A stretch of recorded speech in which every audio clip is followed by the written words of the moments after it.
Thank you, Professor Ho Ping. 各位来宾，大家好。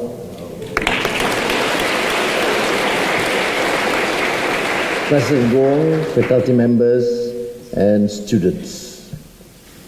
Of course, it is a rare honor to be here at Peking University, a beacon of China's intellectual life.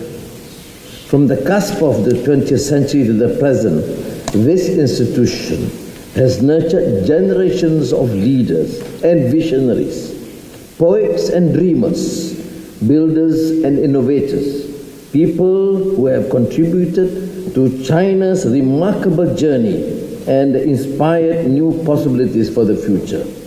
It was here that the members of the May 4th movement were ignited, sparking a nationwide call for renewal and independence. Within these walls, the foundations of a confident, rising China were laid, leaving an enduring legacy to the vast nation.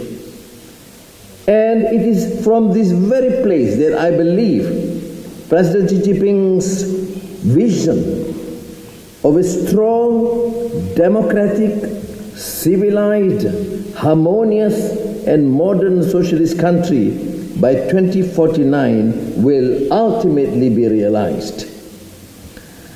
As the Sung Dynasty poet Lo Yu wrote, this is the difficult part. Shan Chong Xu Fu Yi Wu Lu Liu A Hua Ming Yu Yi Shun.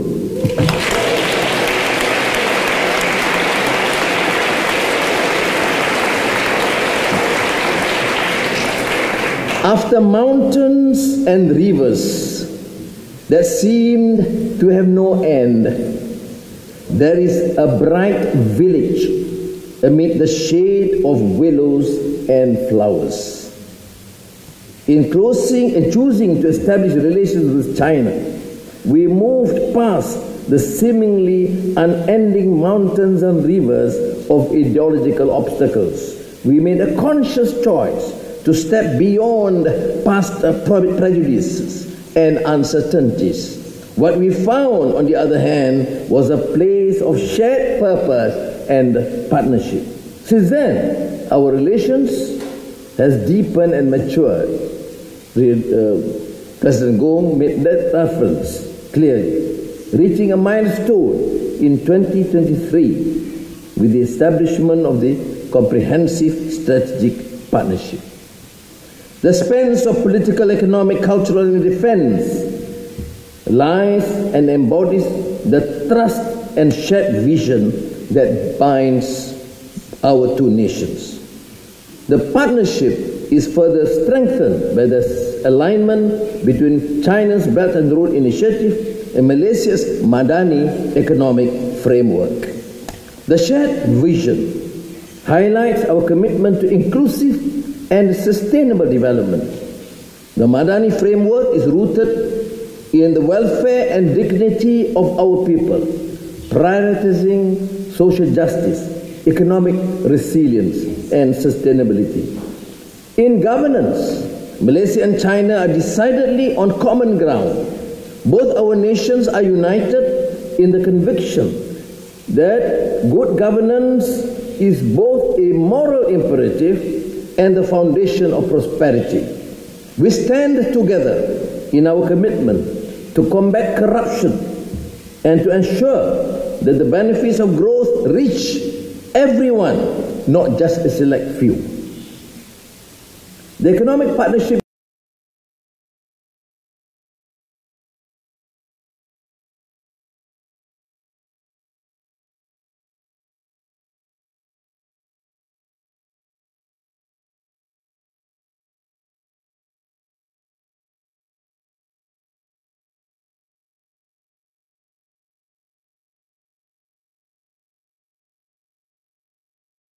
traditional industries, encompassing sectors with high potential for innovation and growth. Malaysia and China are working closely to enhance collaboration in the digital economy, green energy, artificial intelligence, and the semiconductor industry. In education, alluded to both scholars, we see the fruits of collaboration between Chinese and Malaysian universities. While pursuing academic excellence, this collaboration will further enhance cross-cultural exchanges and appreciation of cultural bonds and lies to enrich the bond of friendship and trust. Mr. President, I would certainly support the idea of extending this collaboration. A practical example of a leading university of research and science and culture with our universities. Now, as Malaysia prepares to assume the role of ASEAN Chair in 2025, we are keenly aware of the responsibility that entails. ASEAN has evolved into a region of 671 million people with a combined GDP of $3.8 trillion, making it the 5th largest economy in the world. The complexities of our global landscape requires ASEAN to take on new roles and responsibilities. In 2005, our chairmanship theme of inclusivity and sustainability reflects a vision of ASEAN where all members, regardless of size or economic capacity, benefit from growth and development. To achieve this, Malaysia will champion the principles of ASEAN centrality. This is a concept that places ASEAN at the heart of regional peace, security, and economic cooperation. Our region should interact constructively with global powers while maintaining our independence and promoting regional stability.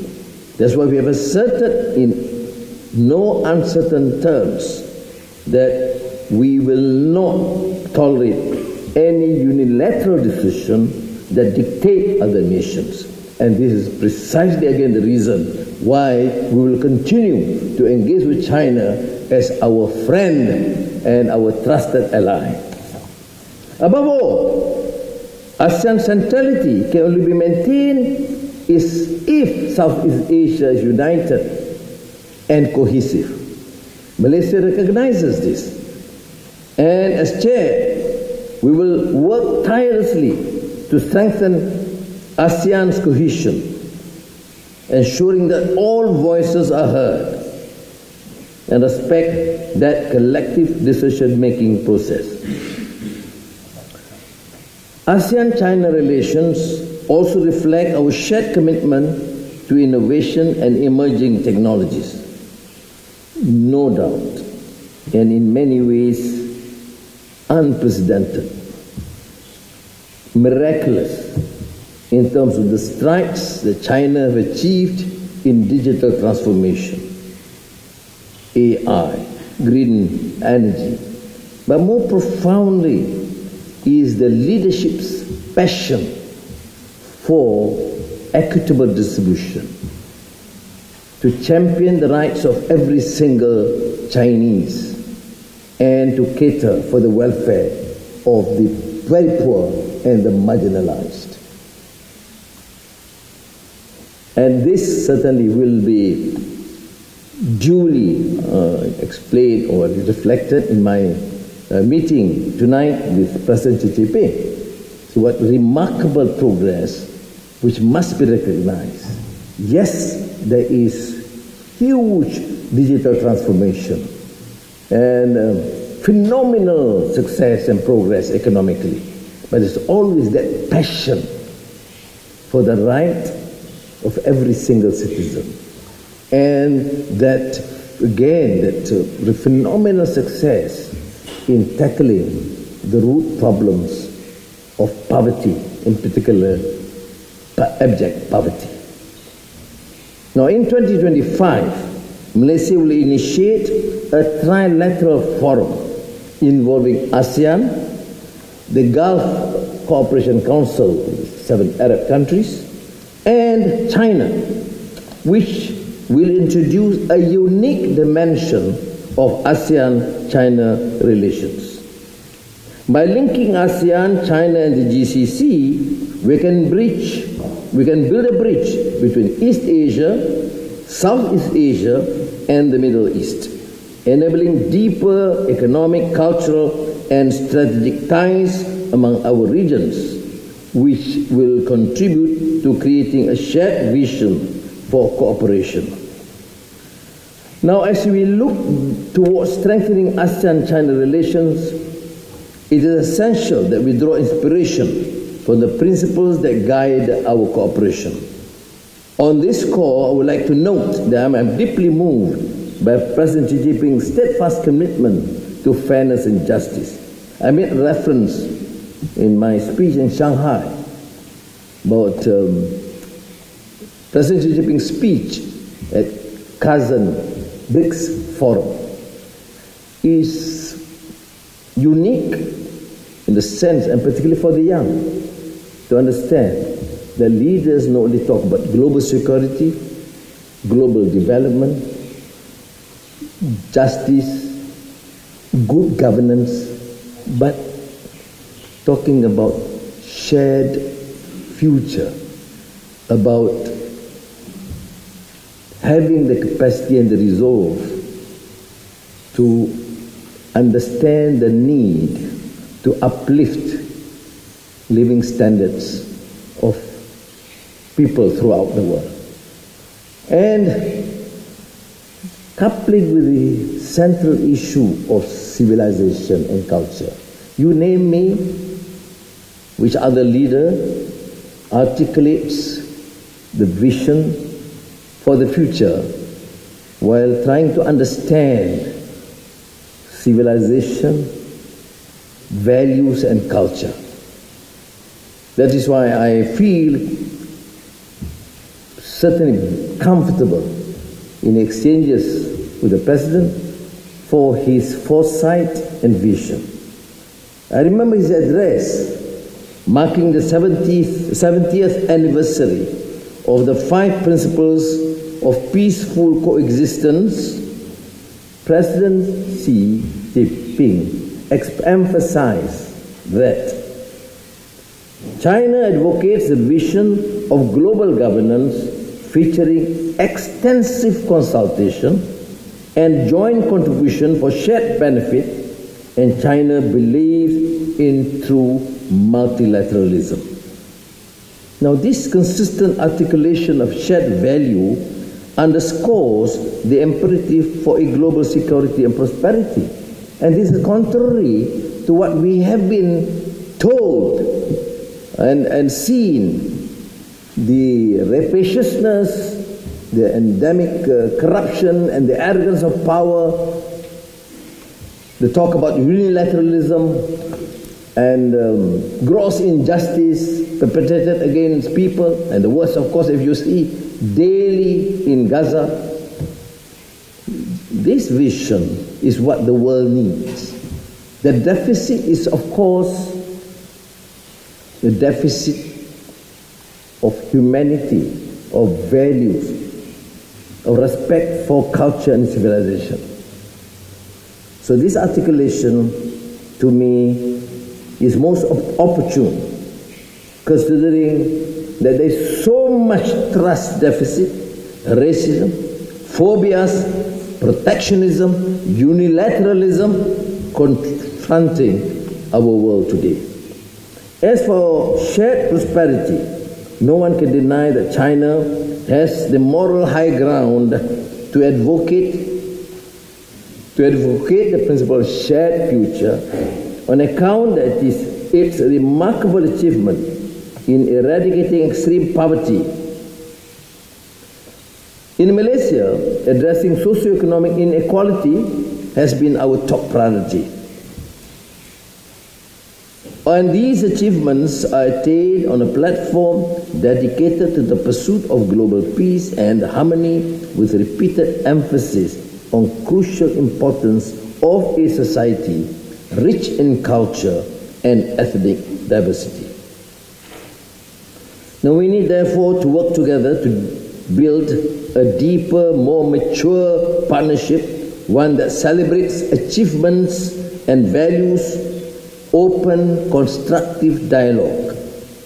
Real progress happens when we move beyond words to actions that foster trust and address shared challenges. Allow me to end by reiterating that here are profound lessons that we can learn from China's experience in economic development, geopolitics, and international diplomacy. China's balanced approach to geopolitics and its advocacy for multilateralism highlights the value of stability, cooperation, and respect for sovereignty. President Xi's persistent call for extensive consultation and joint contribution for shared benefit embodies a vision of global governance rooted in fairness and collective progress. We and other global partners can therefore work together toward a world where prosperity, security, and peace are achieved not through dominance but through genuine partnership and respect. 谢谢。